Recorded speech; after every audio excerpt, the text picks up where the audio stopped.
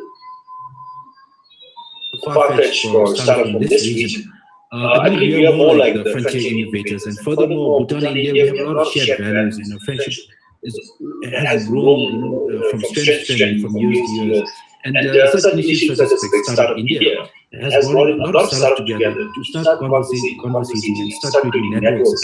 So that I believe that this region needs to play by this game, by we need to produce more unicorns and compete at the global stage. I believe India is really raising the startup game in this region and taught us that innovation is global. It's not like I said, it's not in the playbook of Silicon Valley alone. And innovations from this region has redefined innovations because I think in this part of this region, the culture here is very strong, and we have a lot of systemic societal challenges that we want to invent. So therefore, I feel like startups are more like social enterprises. It can probably overlap as well. Therefore, this exposure and this collaboration is very critical for any startup to succeed in this part of the region. And like I mentioned earlier, innovation is shifting globally. East is becoming West now, and West is becoming more East, and we have a lot to learn from each other. And now is the moment to really capitalize this opportunity, for it is truly a vastly great opportunity for the startups. Yes, that's a very thoughtful comment, Sonam. I fully agree with you. The Silicon Valley of India, whether it's in Bangalore or in Gurgaon or in Hyderabad, they are all ready to support our friends like Bhutan fully. So, but whenever you need any support, please do call us. We'll be happy to support. Thank you, Sonam. Moving on to Aman from Nepal. So, Aman, recently in August 2020, Sasto Deal forged ties with Flipkart and Myntra in India. Do you suggest such similar collaborations or similar models between startups to target the right customer base across different countries? What is your thought on that? How do you go it further? Thank you, sir. And Kunal, such a pleasure to meet you. And please don't mind, I just couldn't find you. Otherwise, I could have partnered with Snapdeal as well. And always open for this partnership. So to answer your question, I think, in our quest to become a big business house, especially founders, we forget our roots, that we started this company to solve a particular problem. And in that quest, we work in silos to create this big company. We incur debt, we raise funds, we scale fast, we burn a lot of cash, and then the mission becomes to prove to the investors and the banks that we are capable of returning the money 1x to 10x. But what about the customers? Are they satisfied that we are a big business now? Have we solved their problems? Not really. So if you look at from the customer's perspective, all they're saying is, I just wanted a simple product delivered to my doorstep. Why are you spending millions and millions of dollars, decades of time building infrastructure and everything that someone else has already built? And that then comes to the point of collaborating. Why aren't we collaborating today? So that's exactly what we did with Flipkart and Subsidy. Flipkart sellers, thousands and thousands of sellers, was desperate to look for an international market and international exposure. So Flipkart did not and had not need to come to Nepal, where we've already spent the last 9 years building the market. So we simply collaborated in that matter that Flipkart now doesn't have to come to Nepal, and their sellers gets an additional market that is Nepal. So, coming back to the question, if the intent is to serve the customers, I think collaboration then becomes the key, especially in the international market. Okay, that's very good. And also want to check with you, what parameters should one keep in mind when they're trying to expand businesses across the globe outside their country? Because Nepal is an important country, but the domestic market may not be as big as you personally expect. So your aspirations may be bigger than Nepal. So how do you think, what are the parameters to keep in mind as you expand beyond Nepal? Yes, sir. So I think among all the other factors, the top two for me would be the industry maturity difference timeline So for example, let's say like in between India and Nepal, if we compare the e-commerce industry, India is at least 3 to 5 years ahead than that of Nepal. So that means if an Indian company is wanting to expand their wings to Nepal, that's a perfect move because they already, like they already know what's going to happen in the next 5 years. And not vice versa. So if a Nepali company has to go to India to compete in the e-commerce industry, then we're already 5 years behind, right? So the industry maturity timeline would be a key consideration. And second, I think a lot of people won't agree with me on this, but I think size really doesn't matter. If you see a lot of companies today, they put great emphasis on a bigger market size, wanting to get a bigger pie, so they want to go to US, India, or China, right? But if you look at it really, and what Kunal also previously mentioned, no one can, not a single company get 100% of the market share anywhere, right? So in these countries like where the market is already developed, India in particular, or China, US, there's intense competition. So if you look at smaller markets like Bhutan and Nepal, it's a greenfield, right? I mean, if you want to get your next 10,000 or 100,000 or even a million customers, then it's a complete greenfield area. So I don't think we'll have to, I mean, if anyone's considering a market size, it doesn't have to be a big country with a big market. It just has to be a greenfield where you can acquire your next 1 million customers. So these two for me would be the top criteria to expand internationally. Thank you, Aman. That was very insightful. I'm really grateful for your participation. I'll come back to you. Let me move now to Rahat. Rahat, I think you run an international institutional fund focused on Bangladesh startups. Startups, apart from funding, look at market territories to expand. What advice would you generally give to startups so that they can uniquely position themselves for domestic market in Bangladesh and, of course, international markets outside Bangladesh, including India, Sri Lanka, and other neighboring partners? Absolutely. I think one of the issues that we have as an international fund is majority of our investors are out of the West, US, Europe, etc. And to be able to go to them and say, we have a fund that invests only in Bangladeshi startups, we have to position the country and its resources in a unique way. We have to tell a story that says, yes, this is the country you want to put a certain part of your capital into, instead of all the various asset classes, regional geographies, industries that are available to them.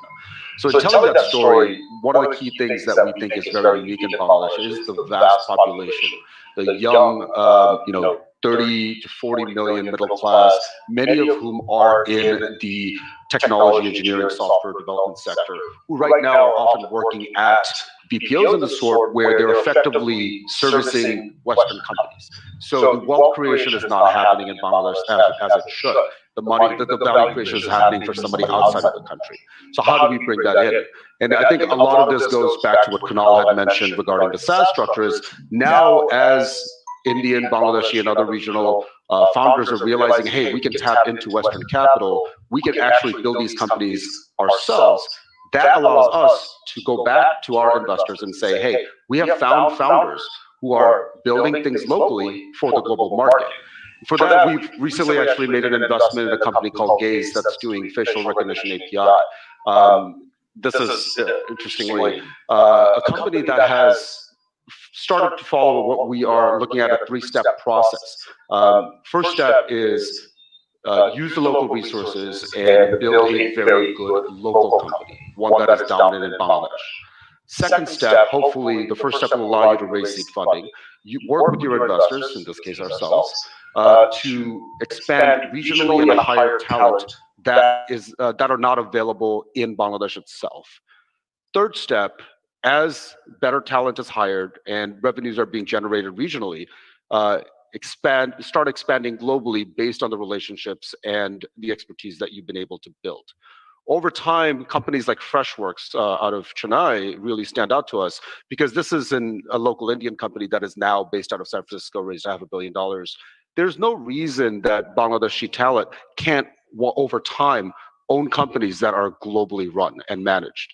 That perception historically has not existed because the capital in the early stage in Bangladesh has not been prevalent.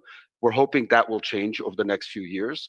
And I think that'll be incredibly critical to enable and empower the founders here to create wealth, to actually be leaders, to hire the best anywhere in the world and serve the best anywhere in the world. And I think this is further, I think, supported by the fact, if you look at Intel, if you look at NVIDIA, you look at Facebook, you look at Google, you have tons of Bangladeshis working there. Unfortunately, they're not coming back. Once we bridge that gap, which India has done magnificently, I believe the potential for Bangladeshi startups to scale quite fast is nearly unlimited.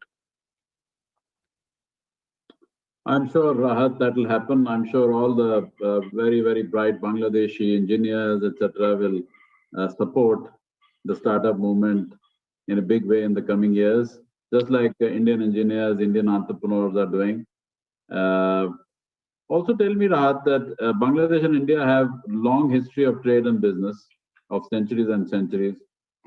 Do you foresee more fruitful collaborations in future between different startups, different stakeholders, whether they are startups, investors, mentors, etc., across both the partners, so that it can benefit the startup culture in general?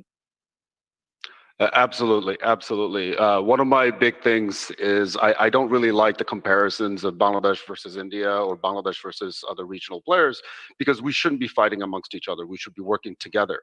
There's a whole world out there for us to compete against. And the last thing that we should do is think about the relatively small amount of capital in this region versus all the money that's out there in the rest of the world. You know, I think that's super important.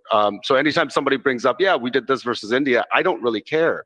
Because tell me what we can do together, that's what makes us stronger. I think in a more direct sense, we just recently had news come out that Ecom Express has recently invested in a company in Bangladesh called Paperfly.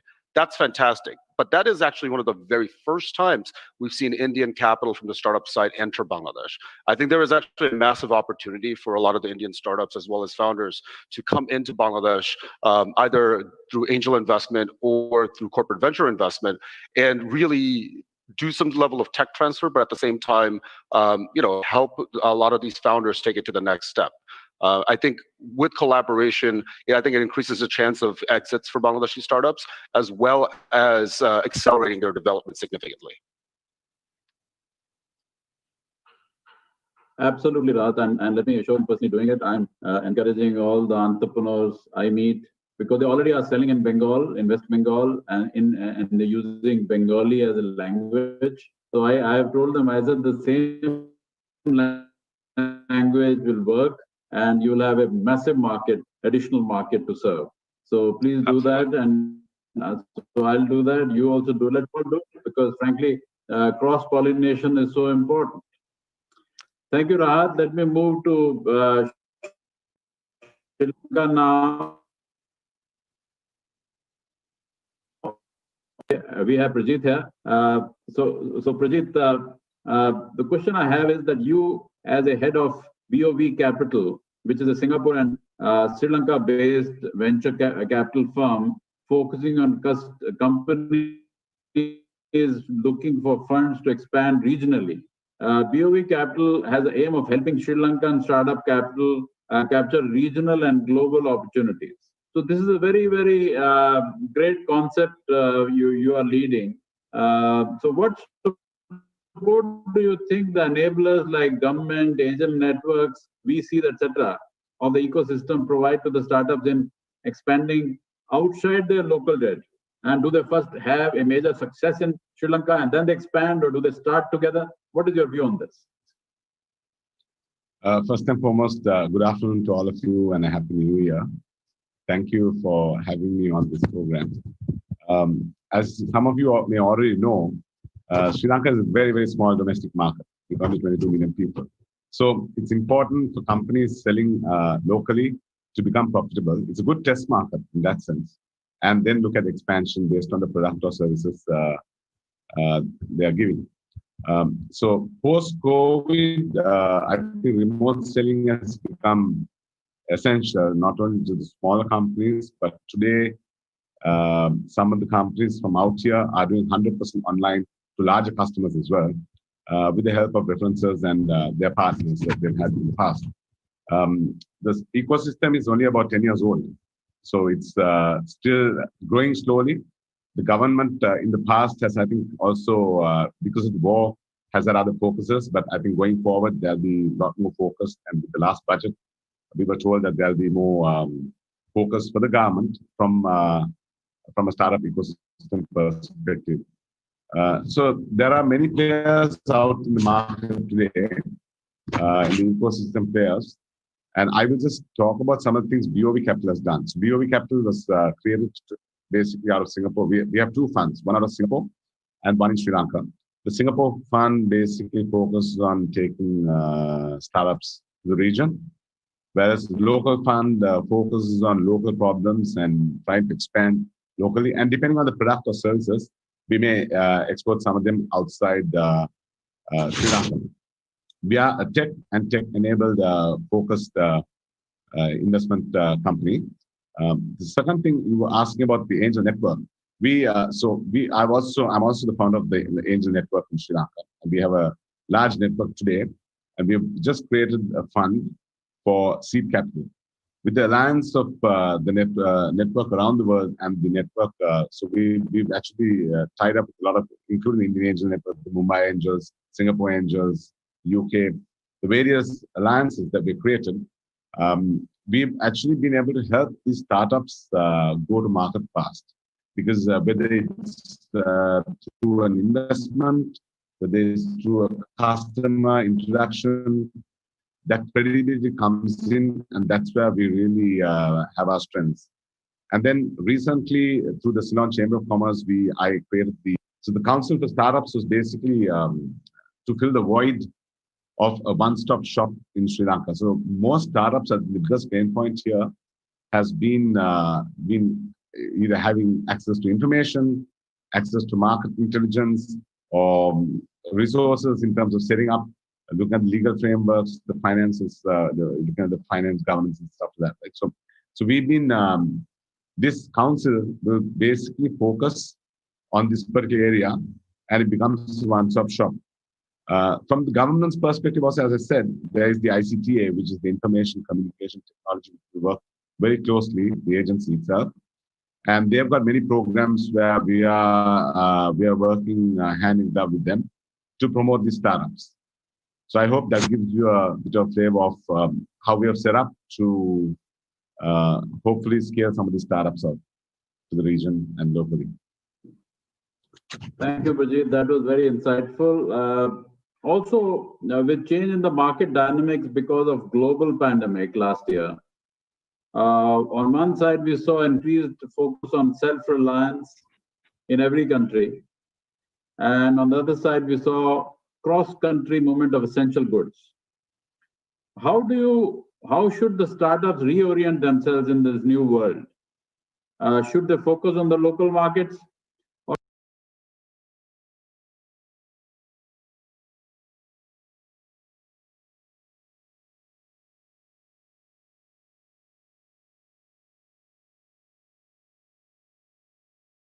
Relationship and ensuring the customer wants and needs are totally satisfied. And I think some of the speakers touched on this before. But I will also talk from the perspective of a tech and tech-enabled investor, because we focus on products that scale locally and regionally based on the type of startups, right? So I'll give you 4 examples, maybe through the companies, some of the companies we invested in, some of them we are associated with. So start with WSO2, which was a Sri Lankan, it started in Sri Lanka. They had an aim of showing the world that they can build a world-class enterprise companies out of Sri Lanka, right? So today they facilitate global adoption using open source software. So they have customers such as Bank of New York, Smart Dubai, Transport for London, and they are currently doing about 50 million revenue. They have over 700 staff, and 90% of their staff are based out of Sri Lanka, and pretty much 100% online sales.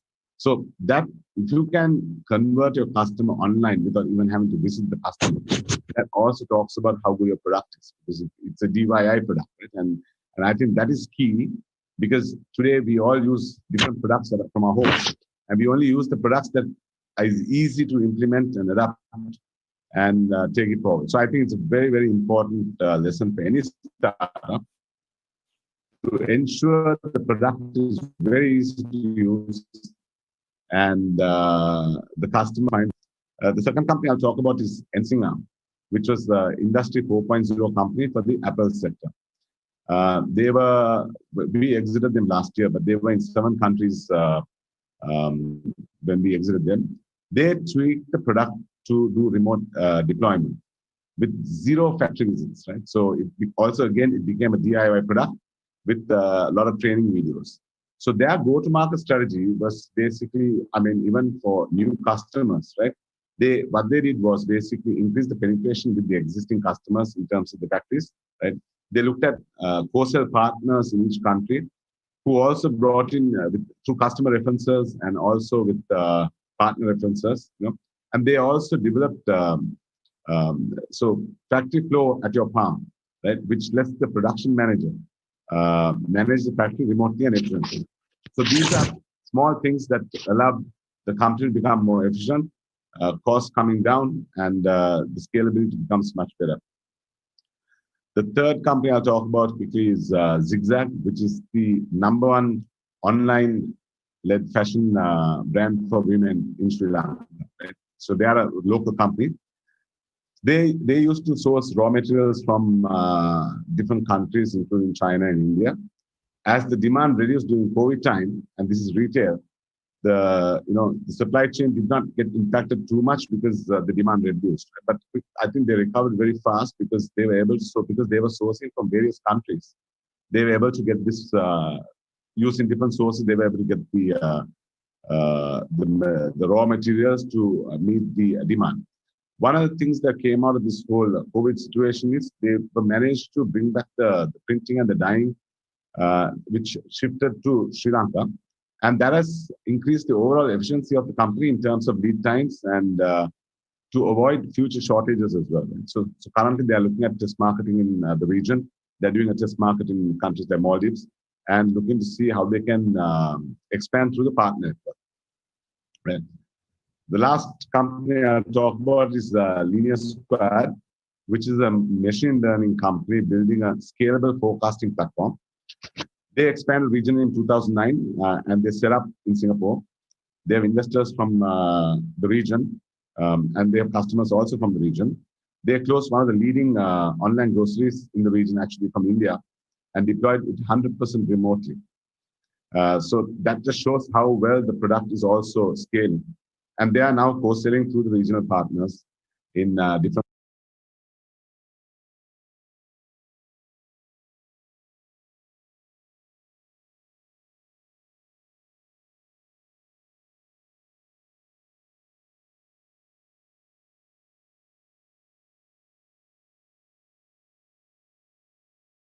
countries. So I hope this gives a perspective of